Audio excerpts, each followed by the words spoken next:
Hi there, Stephanie here.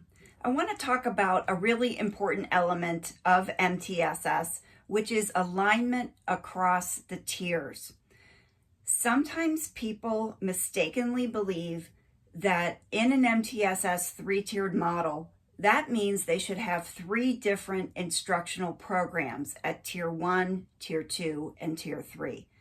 Actually, nothing could be farther from the truth or the design of the model, and nothing could be more confusing for a struggling or at-risk reader than to have three different programs that they're experiencing throughout their day.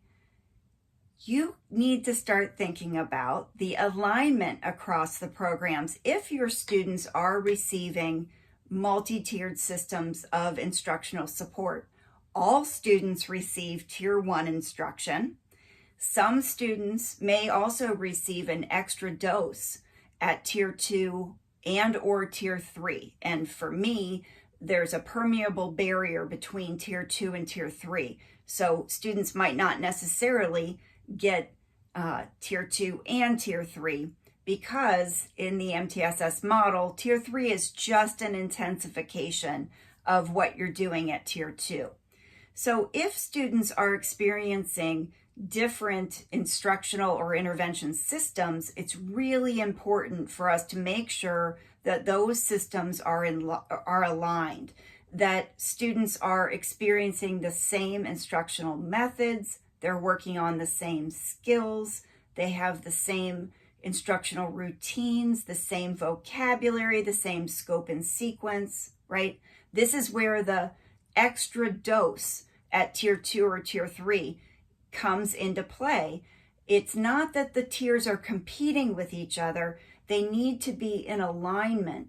Getting that extra dose is what gives students who are struggling the additional learning opportunities stacked within their school day so that they catch up, not confusing them by calling it the magic E in one setting and calling it consonant vowel E in another setting, working on short A sound words in one setting and working on vowel teams in another setting. Very confusing for struggling and beginning readers. We need that alignment. So what do we mean when we say increasingly intensive instructional support? What makes the instruction more intensive? These are the variables. And this is where I say the difference between Tier 2 and Tier 3 is not important. It's a difference in intensity. You might use the same instructional program at Tier 2 and Tier 3, or at Tier 1 and Tier 2, right? Doesn't have to be a different program. What makes it more intensive? Spending more time, focusing on the skill that the student is missing. That is intensive instruction. Spending a longer duration, so a longer intervention time period makes it more intensive. Smaller group size, it makes more opportunities to respond. That's more intensive. It's a higher resource allocation to work with students in a smaller group. Breaking the instructional task into smaller steps, that makes the instruction more intensive. Offering more opportunities for practice, more opportunities to practice than other students need. That makes the instruction more intensive.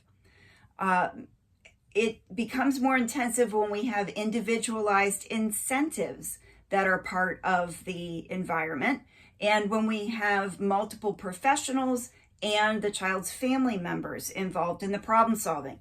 That escalates the intensity and, in fact, the effectiveness. And having a more skilled and more highly trained instructor is a characteristic of more intensive instruction. So those are the variables that we can change and manipulate to make instruction more intensive, even if we're using exactly the same program.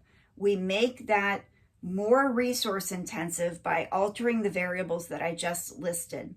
So we want to keep in mind the alignment across tiers, and one way to make that consistent and effective for students is to use the same program, a good research-aligned program with effectiveness that's lined up to the needs of the students that have been identified through your assessments, And you are simply making that good, effective program more powerful and effective, more intensive by changing those alterable variables.